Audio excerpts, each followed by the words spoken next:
Fora TV. The world is thinking. In your book, you suggest that Christian organisations head into Muslim communities and evangelise. Given that most of the Christian organisations that do evangelise are pretty fundamentalist, wouldn't you just be replacing one fundamentalist ideology with another? I like the applause.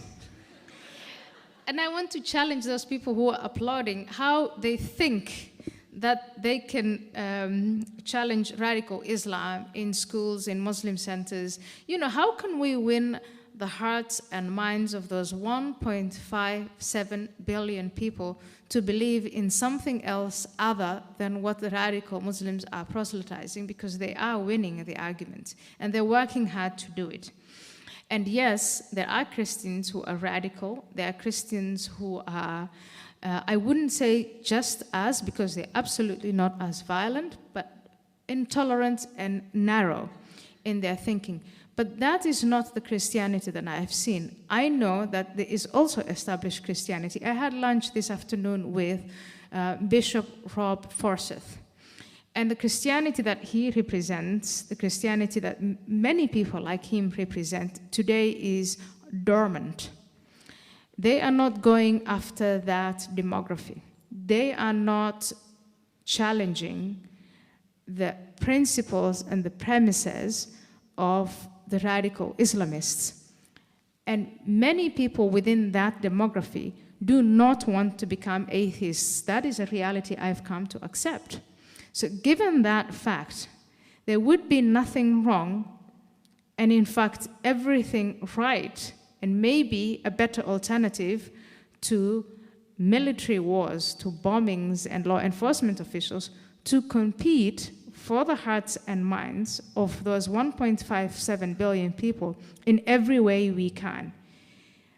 The Christian churches, the Catholic churches and the Protestant churches, the moderate ones, are already established and know how to do that. They're just being intimidated either by the PC people or people like you who think that they're all radical. And I think that we should stop doing that. I think that they should start competing.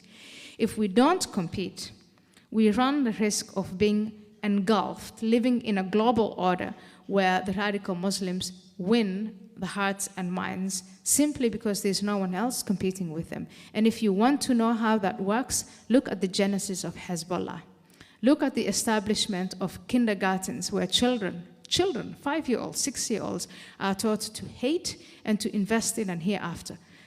Look at the boarding schools that are established in places like Germany and Holland by radical Islamist Turks, teaching their children that all they have to care about is jihad and the hereafter. And if you see how that is expanding and there is nothing in front of, no way.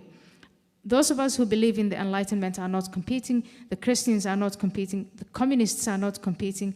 That leads us to a situation where we are going to have an army of Islamists who are now very young, but who are mobilized to fight in the jihad.